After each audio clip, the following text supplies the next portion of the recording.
Bonjour tout le monde, c'est Paul de Crypto Formation avec vous. Aujourd'hui, on doit parler du marché. Vous le savez, à chaque fois que je prépare une vidéo et que je pense à ce que je vais dire dans la vidéo, je me pose toujours la question, qu'est-ce qui pourrait aider le plus de gens maintenant? Et là, je pense que l'idée, ce serait de faire une mise à jour pour vous sur YouTube parce que je pense que ça fait longtemps qu'on n'a pas fait ça ensemble. Et il y a vraiment des grosses nouvelles qu'on doit parler, autant de Bitcoin qui est dans son range, qui est peut-être sur le point de sortir maintenant, des nouvelles que Donald Trump a annoncées au niveau des altcoins, de toute la peur au niveau macroéconomique que je vois un peu partout sur les médias sociaux alors que la plupart des gens comprennent rien. Donc, je pense qu'il faut adresser tous ces points-là dans le but d'avoir une vision plus éclairée du marché et ça va nous donner nos prochaines actions. Donc, n'oubliez pas encore une fois que je ne suis pas un conseiller financier, je ne suis qu'un gars dans son bureau qui partage ce qu'il pense du marché crypto devant une caméra. Donc, ceci étant dit, faites vos propres recherches avant de prendre toute décision financière. Maintenant, allons voir le marché. Donc, j'aimerais adresser une chose avant qu'on parle du marché qu'on voit actuellement. Je vous invite à aller voir ma vidéo précédente si ce n'est pas déjà fait pour vous rappeler des 3 pièges du marché actuellement. Je vais vous les résumer quand même parce que je pense que c'est vraiment important. Mais comment éviter le premier piège? Le premier piège, c'est de se mettre dans une position qui nous empêche d'être patient dans le marché et d'être encore présent dans le marché dans les prochains mois. Ça veut dire qu'il faut éviter les crypto-monnaies sans fondamentaux, il faut éviter les leviers et on doit prendre des positions qu'on a des grandes convictions qui nous permettent d'être encore là pour les prochains mois parce qu'on sait qu'à un certain moment, les altcoins vont se mettre à monter de façon parabolique. Et ça, d'après moi, c'est une question de semaines, là, vraiment. Donc, qu'est-ce que ça veut dire? C'est qu'il faut se mettre dans une position qui nous permet d'être patient dans ce marché-là. Et rappelez-vous que les montées sur les crypto-monnaies sont rares, même dans un cycle haussier. Je vous rappelle que dans les 24 derniers mois du cycle haussier actuel, on a eu seulement 6 mois de montée et encore moins au niveau des altcoins. Mais quand on va arriver vraiment dans la phase parabolique des altcoins, là, qui est quand on va défoncer les précédents sommets historiques qu'on voit ici, ben tout va accélérer. Donc, il faut être dans une position pour être encore présent dans le marché. Le deuxième piège à éviter, c'est d'éviter de chasser les objets brillants. On se rappelle de ne pas boire le Kool-Aid, qui est la boisson sucrée qui amène plusieurs problèmes de santé. Ben, le Kool-Aid, qui amène plusieurs problèmes de santé en crypto, c'est de sauter sur n'importe quel crypto, des narratifs à la mode, en pensant que vous êtes un génie et que vous êtes en avance, alors que souvent, la plupart du temps, on est en retard. Ce qu'on veut faire dans un narratif comme les agents autonomes IA, si on pense au protocole, par exemple, comme Virtuals, qui a fait x150 dans le dernier mois, ben, ce qu'on veut, c'est d'attendre qu'il y ait une correction d'au moins 70 à 80% avant même de penser à acheter ce genre de crypto-monnaie-là, parce que sinon, on se retrouve à être le mec qui achète le sommet et est obligé de surfer des mois de correction. Donc, on évite de chasser les cryptos qui explosent. Et le troisième piège à éviter, c'est d'éviter d'être en stress constant dans le marché, parce que d'être en stress constant dans le marché, ça fait en sorte que si on a des gains, on n'est pas capable de les garder parce que notre psychologie n'est pas au rendez-vous pour être capable d'accumuler de la valeur. Ah oui, et dernier piège que j'aimerais rajouter, c'est éviter de vous faire frauder, là. Il y a tellement de gens qui vont essayer de faire semblant qu'ils sont moi, soit sur Twitter, sur Telegram, sur Facebook. Et on fait tout pour éviter ça, mais ça arrive par centaines. Donc, si vous voyez quelqu'un qui a ma photo, qui vous demande des cryptos, ou qui vous invite dans un programme de trading ou de conneries comme ça, ben c'est pas moi. Mes seuls services que j'offre sont les liens dans la description de la vidéo. Il y a 2 choses. Il y a cryptorecherche.com que vous voyez juste ici, cryptorecherche.com, que c'est mon groupe privé où est-ce que je partage mes positions et mes convictions sur le marché avec Kirill qu'on voit ici, et cryptoformation.com qui est le site web que vous voyez ici. Si on vous invite à aller ailleurs ou quoi que ce soit, ben oubliez ça. Parce que honnêtement, je suis tanné de voir des gens se faire frauder, donc arrêtez ça s'il vous plaît, arrêtez d'envoyer vos cryptos à tout le monde. C'est vraiment important.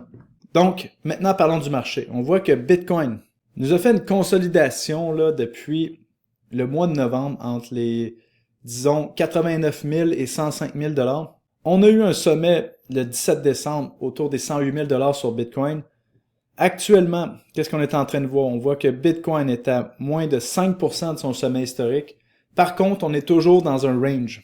Et ce range-ci pourrait s'étirer encore quelques semaines, potentiellement, dans le but de digérer la montée qu'on voit ici en vert de 105% sur Bitcoin depuis le mois de septembre. Donc, ce serait logique qu'on ait une consolidation par le temps, mais avec les nouvelles qui viennent d'arriver sur Donald Trump, ça se peut que le marché sorte vers le haut plus tôt que tard, et on va parler de ces nouvelles-là et des crypto-monnaies à surveiller en lien avec les nouvelles de Donald Trump un peu plus tard dans la vidéo. Mais ce que je veux vous dire ici, c'est que la pression est en train de monter. On sait que c'est inévitable, que le cycle haussier va continuer, qu'on va sortir vers le haut de ce range-là. Mais combien de temps ça peut durer? Ben, c'est ça la question. Puis plus longtemps le range dure, plus la montée va être explosive, autant pour Bitcoin que les altcoins. Donc, faut se mettre dans une position qu'on est capable d'être patient sur ce marché-là, et je pense que les guerriers, vous l'avez compris ici, on a la meilleure communauté de crypto qui existe, parce qu'on a compris comment fonctionnait le marché, on est capable de tenir nos couilles, et on est capable de tenir des cryptos, même s'il y a de la volatilité. Donc, qu'est-ce qu'on est en train de voir sur le marché? J'aimerais qu'on parle des pornos de la peur, qui est l'expression que je vous dis ici. On a vu plusieurs pornos de la peur dernièrement, et on va parler des pornos de la peur macroéconomique que les gens se mettent en tête comme quoi ce serait la fin du monde. Je vous rappelle qu'à chaque mois, il y a des gens qui prédisent la fin du marché haussier, des crypto-monnaies, du marché des actions depuis 2008. Donc, on va aller voir la charte du marché des actions depuis 2008. On est à plus de 700% de gains sur le marché des actions du S&P 500, des 500 plus grosses entreprises américaines depuis le crash de 2008. Et à chaque mois, il y a des gens qui prédisent un crash qui amènerait le marché plus bas que les niveaux de 2008. Donc, faut pas écouter ces gens-là. Un jour, ils vont avoir raison peut-être, mais pour l'instant, on va aller voir ce qu'ils nous disent et je vais vous montrer à quel point il faut rester relax dans ce marché-là tellement, là, c'est tellement important. Donc, sur le court terme, qu'est-ce qu'on a vu ici? Ben, le 13 janvier, on a vu Bitcoin corriger jusqu'à 89 000 $. Ça a été accompagné d'une peur extrême. Dans la même journée, le Bitcoin s'est retourné, a fini la journée autour des 95 000 $ et quelques jours plus tard, on est déjà à 102 000 $. Donc, qu'est-ce qu'il faut comprendre, c'est qu'on est dans un range, les market makers s'amusent à chasser la liquidité, et ça va être accompagné de nouvelles de peur comme d'habitude. Et c'est quoi les nouvelles de peur habituelles? Je veux vous entendre le dire à la maison, on a toujours les mêmes nouvelles de peur, c'est soit un pays qui bannit le Bitcoin, que le Bitcoin est pollu et pas vert, ou ce genre de conneries-là qu'on voit ici, Jamie Dimon, le chef de la JP Morgan, la plus grosse banque au monde, qui nous dit que Bitcoin n'a pas de valeur intrinsèque, est utilisé par les gens qui font du blanchiment d'argent, du trafic sexuel et de la fraude. Donc, Jamie Dimon, qui est reconnu avec sa banque pour être une des banques les plus frauduleuses au monde, qui ont payé plus de 39 milliards de dollars en amende pour plusieurs types de fraudes. Et ça date de 2013, donc c'est encore plus haut maintenant parce qu'on le sait que de payer des amendes, ça fait partie du coût pour faire de la business pour une banque. Donc, c'est pas terminé. Et Jamie Dimon, on peut vraiment pas lui faire confiance. Vous le savez, les dernières fois qu'il a parlé que Bitcoin était une fraude, c'était en 2017. Je sais pas si vous vous souvenez de l'été 2017 où est-ce que Bitcoin avait crashé de 5 000 jusqu'à 2 500 $ en à peine quelques jours, avec Jamie Dimon dans le bas du marché qui nous disait que n'importe qui achetait du Bitcoin chez JP Morgan allait être envoyé. Et quelques semaines après, le Bitcoin avait explosé à la hausse et on apprenait que une filiale de JP Morgan avait acheté du Bitcoin. Même chose ici, en 2023, juste avant que les ETF Bitcoin arrivent. Jamie Dimon nous dit que Bitcoin est mauvais, on a une explosion à la hausse de Bitcoin. Et maintenant, lorsqu'on a cette correction aussi dans un moment tendu du marché, on a encore une fois les clowns qui nous sortent Jamie Dimon du bois pour nous dire que Bitcoin est mauvais. Vous comprenez que ce genre de nouvelles-là a absolument aucune valeur et est un signal d'achat contraire en fait. Donc, la question ici, est-ce que vous vous sentiez mal il y a quelques jours par rapport à maintenant? Parce que si vous êtes euphorique maintenant et vous étiez en dépression le 13 janvier ici, ça veut dire que en une semaine, vous êtes passé de sentiment de dépression à euphorie. J'ai vu ça sur les médias sociaux, plusieurs personnes paniquées ici, et là sont en euphorie aujourd'hui. Ça veut dire que vous êtes trop impliqué émotivement dans le marché, et là ça vient à notre règle 3 de ma vidéo précédente qui dit, si vous êtes en stress constant, en émotion constante, vous n'allez pas y arriver dans ce marché-là. Donc ma recommandation ici, c'est quoi? C'est de vous détacher émotivement de ce marché-là. Comment est-ce qu'on fait ça? Ben, parfois ça peut passer par diminuer la grosseur de ses positions, éviter les positions ou les crypto-monnaies qui vous stressent, allez seulement là où vos convictions sont, et évitez de jouer avec de l'argent que vous avez réellement besoin. Donc, j'espère que ça peut aider quelques personnes. Maintenant, quel autre psy-up qui est devant nous? Opération pour essayer de nous faire peur. Bon, on a tout ce qui est la macroéconomie. Je vois plusieurs gens qui disent, bon, le marché, ça y est, là, on va s'écrouler, c'est terminé. Encore le même scénario que d'habitude sur le marché des actions.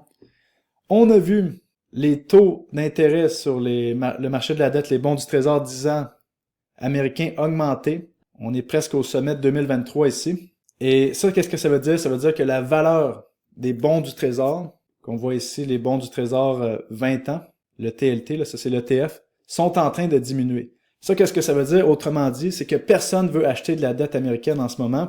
Et pour attirer les investisseurs, ben, qu'est-ce qui se passe? Ben, les taux d'intérêt augmentent. Et c'est ça qu'on est en train de voir actuellement. Donc, si on a un effondrement du marché de la dette qui est beaucoup plus gros que le marché des actions, et c'est le plus gros marché du monde, qu'est-ce que ça veut dire? Ça veut dire qu'on a un effondrement global du marché, que toutes les actions, les pays vont faire faillite, qu'on s'en va à moins 90% d'où est-ce qu'on est là en termes de valeur.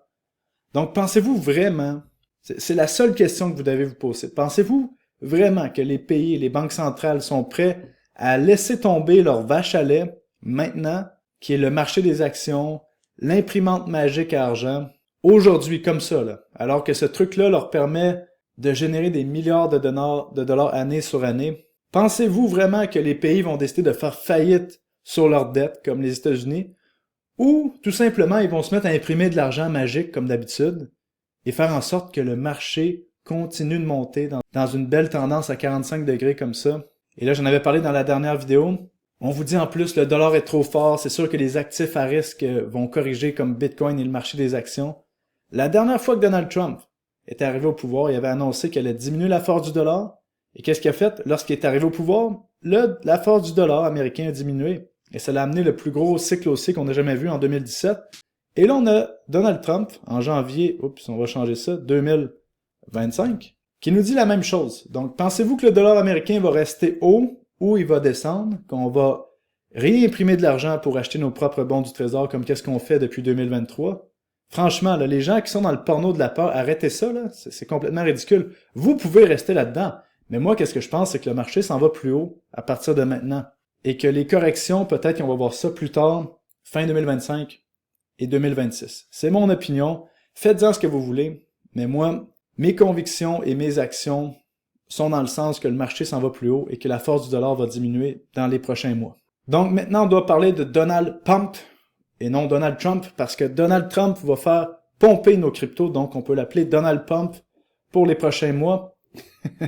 Donc, qu'est-ce qui est arrivé dernièrement? Ben, Donald Trump vient de nous dire que dès son premier jour au bureau, là, donc le 20 janvier 2025, il va déjà commencer à passer des lois favorables aux crypto-monnaies. Et là, on va aller voir les crypto-monnaies qui peuvent bénéficier le plus des lois favorables de Donald Trump et comment dans les prochaines minutes. En plus de ça, Donald Trump nous dit que les crypto-monnaies sont maintenant une priorité nationale. Ça, c'est quand même incroyable. Moi, je pensais que Donald Trump allait rentrer au bureau, régler peut-être des trucs avec, disons, la Russie, l'Ukraine, des trucs politiques internationaux, mais il a décidé quand même que vraiment les cryptos sont une priorité nationale, et ça, c'est juste majeur. Vraiment, là, je pensais pas qu'on allait avoir des nouvelles aussi positives, fondamentales, parce que ça, fondamentalement, c'est extrêmement positif.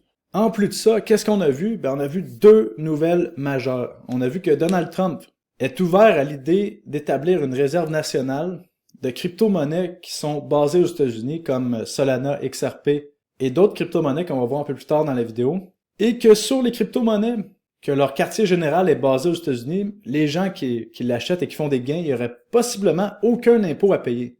Ça veut dire que si ça se passe vraiment, il y a certaines crypto-monnaies qui vont avoir un influx de capital massif. Et la bonne nouvelle, c'est qu'il y en a beaucoup qu'on a parlé sur la chaîne ici, qui sont basées aux États-Unis. Donc, si on commence avec les crypto-monnaies basées aux États-Unis, les plus grosses, mais la plus grosse, c'est XRP ici, qui a explosé à la hausse. Vous le savez, de mon côté, j'en parlais sur la chaîne ici, d'entrer autour des 50 centimes.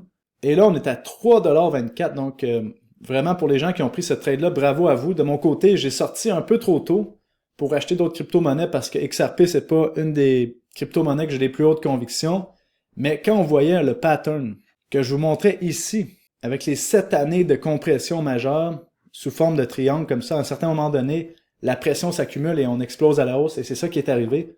Donc bravo à tous les gens vraiment qui ont du XRP encore. Vous avez fait un sacré trade ici. Est-ce que ça peut aller plus haut? Oui, probablement, mais je pense qu'il y a d'autres crypto-monnaies qui vont payer beaucoup plus dans les narratifs d'intelligence artificielle dans les prochaines semaines.